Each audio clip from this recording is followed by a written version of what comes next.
In a small village by the sea, there lived a young man named Luca. He was known for his quiet nature and thoughtful demeanor. Luca spent his days wandering the beach, collecting shells and watching the waves crash against the shore. He often wondered why others seemed so driven, chasing after careers, accolades, and possessions, while he felt content in his solitude. One day, an elderly man named Elias came to the village. Elias was a wanderer, much like Luca, but unlike Luca, he wore the weight of many years on his face, each wrinkle telling a story of wisdom and experience. The villagers told Luca that Elias had traveled the world and learned the deepest lessons of life. Curious, Luca approached him. "Elias," Luca asked, "why do you think people chase after so much? Why do they seem restless, like they're always searching for something outside of themselves?"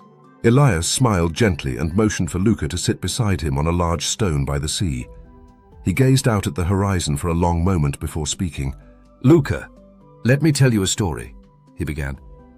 "Once there was a young man who stood at the edge of a calm lake. He threw a stone into the water and watched the ripples spread out across the surface.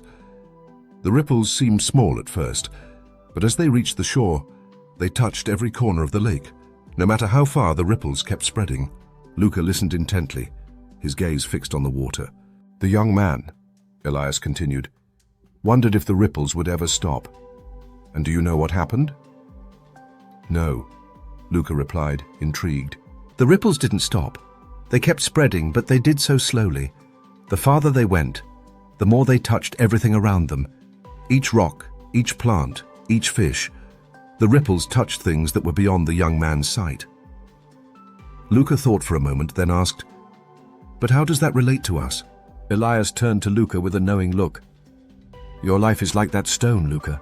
The actions you take, the choices you make, create ripples in the world around you. At first it may seem small, insignificant, but every step you take, every person you touch, creates waves that extend far beyond what you can see.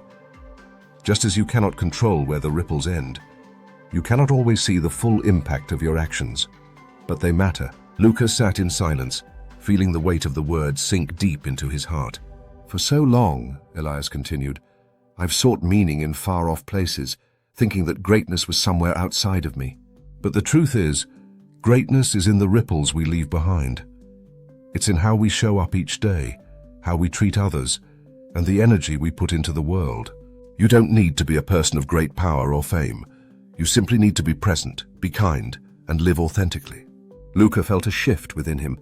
The waves crashing against the shore no longer seemed like just noise. They felt like a metaphor for his life. The moments of quiet reflection, the small acts of kindness, and the steady pursuit of his own truth, they all mattered. He looked at Elias and nodded, a new understanding blossoming in his heart. Elias smiled. "Remember, Luca, every action you take is an echo in the world. You may not always see where it goes, but it's always moving."